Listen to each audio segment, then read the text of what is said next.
আসসালামু আলাইকুম। আমি professor doctor A K M Fazlul Bari. আপনাদেরকে আমন্ত্রণ জানাচ্ছি আজকে আমাদের উপস্থাপিত একটি কেস, ইউরিনারি ব্লাডার কার্সিনোমা।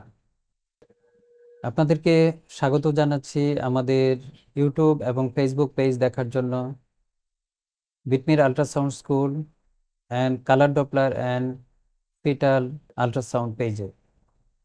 আমরা এখন কথা বলছি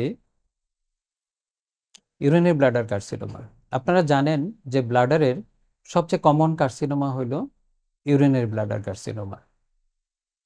আর ইউরিনারি ব্লাডার কার্সিনোমা সাধারণত ট্রানজিশনাল সেল কার্সিনোমা হয়ে থাকে, এছাড়া স্কোয়ামাস সেল কার্সিনোমা হতে পারে। আর এই কার্সিনোমা হওয়ার মূল কারণ আসলে অনেক, তবে মূলত ফ্যামিলি হিস্ট্রি যদি থাকে এবং সে যদি স্মোকার হয়, আর যদি ক্রনিক ইউটিআই থাকে এবং মেইল, বিশেষ করে মেইলের এই কার্সিনোমা হয়ে থাকে।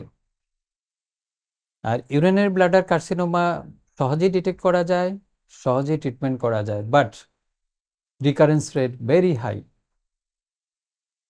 কারণ ইউরিনারি ব্লাডার কার্সিনোমার 4টা স্টেজ থাকে। এই 4টা স্টেজের ভিতর শুধু যদি এপিথেলিয়াল লাইনিংয়ে থাকে সেটা গ্রেড 1, আর এপিথেলিয়াল লাইনিংকে ইনভেড করলে গ্রেড 2, আর যদি এক্সটার্নাল কোনো স্ট্রাকচারকে ইনভেড করে, আশেপাশে লিম্ফ নোড থাকে, সেক্ষেত্রে গ্রেড 3, আর যদি মেজর কোনো বড় অর্গানকে ইনভেড করে তখন সেটা গ্রেড 4।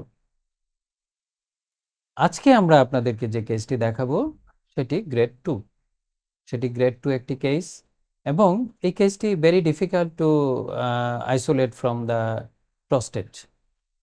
নর্মালি সোনোগ্রাফিক অ্যাপিয়ারেন্স আমরা কি পেয়ে থাকি? আমরা গ্রে স্কেল আল্ট্রাসাউন্ডে সাধারণত ইউরিনারি ব্লাডারে যে মাস, সেটা কলিফ্লাওয়ার লাইক, অর্থাৎ ফুলকপির মতো একটি স্ট্রাকচার আমরা দেখতে পারি। এটি ইকোজেনিক থাকে, কারণ transitional cell carcinoma multilayer, transitional cell লেয়ারগুলো হলো মাল্টিলেয়ার সেল।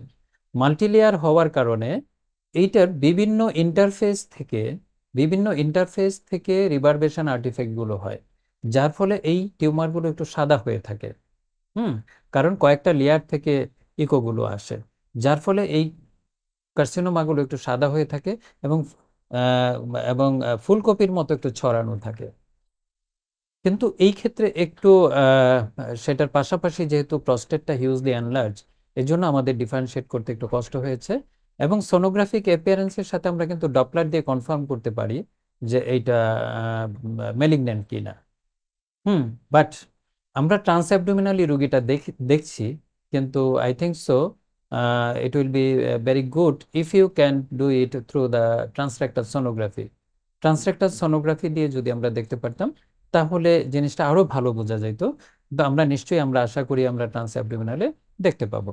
তো আসুন আমরা আজকে মেশিনে সরাসরি আমরা এই পেশেন্টটিকে দেখি, a case of bladder carcinoma. আমরা এখন রিয়েল টাইম একটি পেশেন্ট দেখছি। পেশেন্টটা আপনারা ইতিমধ্যে শুনেছেন যে prostate, hugely enlarge prostate with urinary bladder carcinoma. আসলে এই রোগীটা ভেরি ডিফিকাল্ট টু ডিফারেন্সিয়েট। হ্যাঁ, এটা একটা ইউরিনারি ব্লাডার, আপনারা দেখতে পাচ্ছেন ইউরিনারি ব্লাডার, এবং তার প্রস্টেট দেখতে পাচ্ছেন। হ্যাঁ, প্রস্টেট দেখতে পাচ্ছেন অনেক বড়। এটা হলো প্রস্টেটিক টিস্যু, এটা হলো প্রস্টেট মার্জিন। আমরা এই মার্জিন থেকে কিন্তু যখন যাই, এখানে দেখেন আমরা এই প্রস্টেটের মার্জিন থেকে আমরা সরে যাচ্ছি। এই দেখেন ঠিক প্রস্টেটের পাশেই একটা আলাদা মাস। হ্যাঁ, দেখেন এই যে প্রস্টেট, হ্যাঁ, অনেক বড় প্রস্টেট, তার পাশেই কিন্তু এই যে মার্জিন দিয়ে আলাদা করা, এই আলাদা যাচ্ছি, খেয়াল করেন আপনারা, আলাদা যাচ্ছি, এই পুরো একটি মাস এখানে আমরা দেখতে পাচ্ছি। এবং এই মাসটা আপনি দেখেন আউটলাইন কিন্তু ইকোজেনিক এবং ইরেগুলার, এবং মাসটা হাইপোইকুইক। হ্যাঁ, এবং সেই সাথে দেখেন এটা হলো ইউরেটারিক ওপেনিং। এই ইউরেটারিক ওপেনিংয়ে কিন্তু সে ইনভেট করেছে। আমরা এটাও দেখবো পরে যে এটা কিভাবে ইনভেশন আমরা বুঝলাম। ঠিক আছে, তাহলে আমরা আপাতত এটা শিওর হলাম যে এখানে প্রস্টেটটা বড় আছে, এবং আমরা এই প্রস্টেটটাকে একটু যদি মাপি যে কতটুকু প্রস্টেট বড়, এবং সেখানে আমরা প্রস্টেটটাকে আমরা ট্রান্সভার্স স্ক্যান নিলাম, এবং আমরা এখন প্রস্টেটটা একটু লং স্ক্যান নিলাম, এবং আমরা এটাকে ভলিউম করব। আপনি দেখেন, this is the height of the prostate, আর দিস ইজ দ্য ট্রান্সভার্স। প্রস্টেটের আপনারা জানেন যে হাইটের তুলনায় ট্রান্সভার্স বড়, 2.8 3.8, যদি আর বেশি হয় সেটা এনলার্জ। তো এখানে কত আছে? এখানে আপনি দেখেন হাইট আছে 4.4 সেন্টিমিটার, আর ওয়াইড আছে 5.3 সেন্টিমিটার। হুম তার মানে প্রস্টেটটা বড়। এখন আমি যদি এটা ভলিউম করি, আপনারা জানেন যে প্রস্টেটের ভলিউম নর্মালি আপ টু 20 গ্রাম আমরা অ্যাকসেপ্ট করি, 20 গ্রাম। তো আমরা এখানে প্রস্টেট মাপার সময় আমরা এখানে প্রস্টেটটাকে মাপবো। আপনি দেখেন প্রস্টেটটাকে আমরা এখানে ট্রান্সভার্স সেকশনে ট্রান্সভার্স ডায়ামিটার মাপবো, এবং আমরা স্যাজাইটাল সেকশনে আমরা প্রস্টেটের ঠিক স্যাজাইটাল মেজারমেন্টটা মাপলাম। আমরা সেই সাথে এপি ডায়ামিটার মাপবো প্রস্টেটের। আমরা এপি ডায়ামিটারটা মাপলাম, হ্যাঁ, এই পর্যন্ত। হুম এটা এই পর্যন্তই। এপি ডায়ামিটার আমরা মাপলাম। তো প্রস্টেট আমরা 3টা মেজারমেন্ট করলাম, 3টা মেজারমেন্ট আমরা ভলিউম আসবে। আমরা একটু আবার মাপি। এটা হলো ট্রান্সভার্স ডায়ামিটার, এটা হলো প্রস্টেটের স্যাজাইটাল সেকশন, এবং এটা হলো প্রস্টেটের এপি ডায়ামিটার। দ্য প্রস্টেট 56.6, অর্থাৎ হিউজলি এনলার্জ প্রস্টেট, এবং এটা benign enlargement of the prostate. আমরা দেখলাম। আর প্রস্টেটের মিডিয়ান লোব, আপনারা দেখেন এটা হলো প্রস্টেটের মিডিয়ান লোব। এই লোবটা হলো মিডিয়ান লোব, এই যে প্রোট্রুডেড পার্টটা, এটা হলো মিডিয়ান লোব, এবং এই মিডিয়ান লোবের হাইটটা আমরা মাপবো। এবং এই মিডিয়ান লোব, এই যে এই মার্জিন থেকে এইটুকু প্রোট্রুশন, এই প্রোট্রুশনটা মাপবো। এটা 16 মিলিমিটার, অর্থাৎ আইপিপি, ইন্ট্রা আইপিপি। আইপিপি মানে হলো ইন্ট্রাভেসিক্যাল প্রস্টেটিক প্রোট্রুশন। এইটা 15, তার মানে গ্রেড 3 আছে। এটা সাধারণত 5 পর্যন্ত গ্রেড 1, 10 পর্যন্ত গ্রেড 2, এবং 15-র উপর হলে গ্রেড 3। তার মানে মিডিয়ান লোব প্রোট্রুশন আছে। হুম এবং এখানে আপনি ঠিক আরেকবার আমি আলাদা করছি, আপনি দেখেন, এই আমরা ইয়ে থেকে বের হয়ে গেলাম, এখন বের হচ্ছি প্রস্টেট থেকে বের হয়ে। এইটা হলো মাসটা, এই যে এটা হলো মাস, একটু ফাঙ্গেটিং এবং কলিফ্লাওয়ার লাইক হয় সাধারণত। এইটা হলো গ্রোথ, এটা হলো ট্রানজিশনাল সেল কার্সিনোমা। 4.4 and 2.8। এখন আমরা এটা ডপলার দিই। ডপলার দিলে আমরা একটু দেখি ফ্লো পাওয়া যায় কিনা। আহ, এবং ডপলারে এখানে কিছু ফ্লো আমরা দেখব।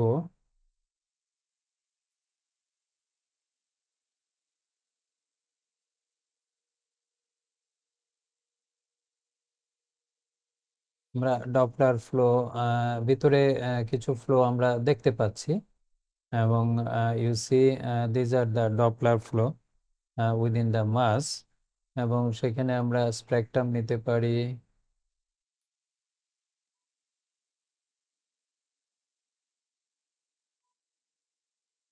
এবং দিস ইজ দ্য স্পেকট্রাম। আমরা একটা ভালো স্পেকট্রাম পেয়েছি, এবং এখানে আমরা যদি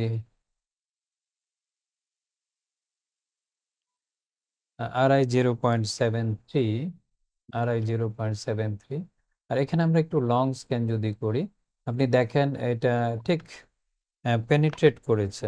হুম এটা পেনিট্রেট করেছে এখানে। You see, this is the mass and this is the ureter. হ্যাঁ জাস্ট বেসিক ইউরেটারিক জাংশনে ইনভেট করেছে। This is invasive, this is grade 2, urinary bladder mass transitional carcinoma.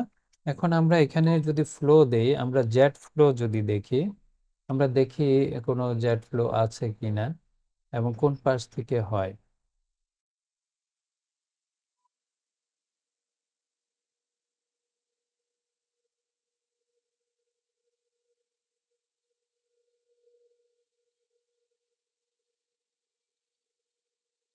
ওনার যেহেতু প্রস্টেটও বড় এবং রাইট সাইড থেকে লেফট ল্যাটারাল ওয়ালে মাসটা,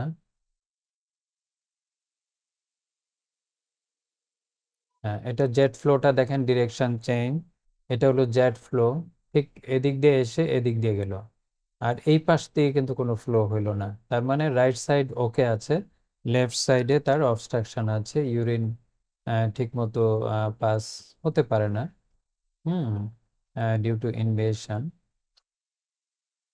তাহলে আলটিমেট ডায়াগনোসিস হলো this is a transitional cell carcinoma of urinary bladder, এবং আমরা দেখি একটু থ্রি ডি দিয়ে এটাকে ডিফারেন্সিয়েট করতে পারি কিনা, হ্যাঁ, বা আলাদা কোনো মানে সহজে আমরা থ্রি ডি দিয়ে কোনো আলাদা করতে পারি কিনা, এটা আমরা একটু দেখি। এটা থ্রি ডি প্রো, আমরা থ্রি ডিতে গেলাম এবং আমরা এখানে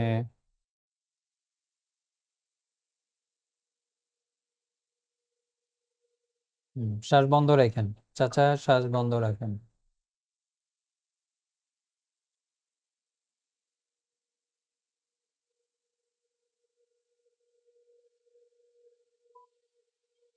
হুম, শ্বাস বন্ধ রাখতে বলছিলাম, তো ফুলাইলেন পেট।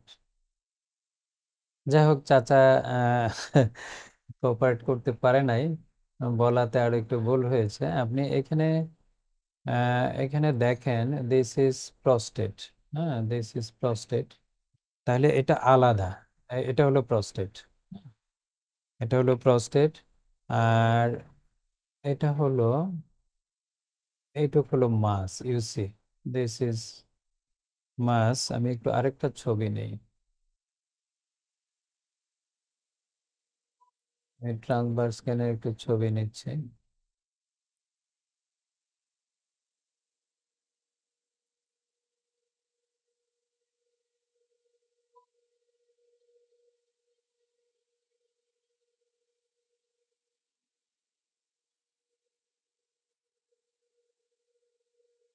This is separate from the prostate, you see.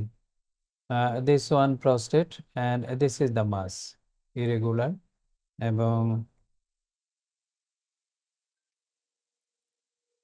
আমরা এটাকে একটু মাল্টিভিউ যদি করি, আমরা খুব সহজেই কেটে দেখাতে পারবো।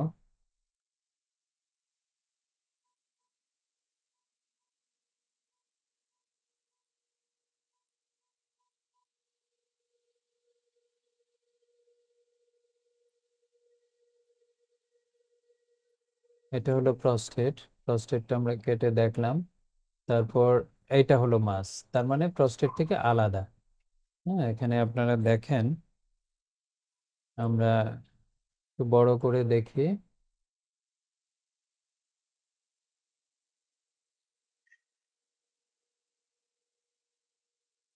just this is the mass, and this is the mass, okay, and this one the mass, আমরা এটা থেকে যাচ্ছি, এটা হলো prostate.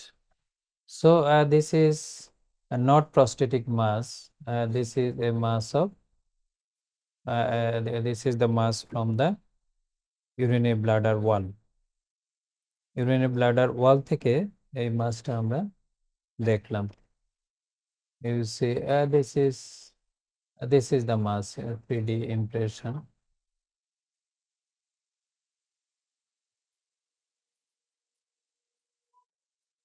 Okay, this is all about the transitional cell carcinoma of the urinary bladder. Thank you.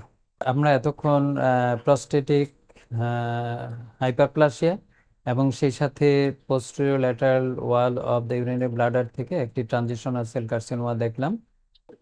আমি ধন্যবাদ জানাচ্ছি আমাদের পেশেন্ট আমাকে কোঅপারেট করার জন্য। ধন্যবাদ আপনাদের সবাইকে। আসসালামু আলাইকুম ওয়া রাহমাতুল্লাহি ওয়া বারাকাতুহু।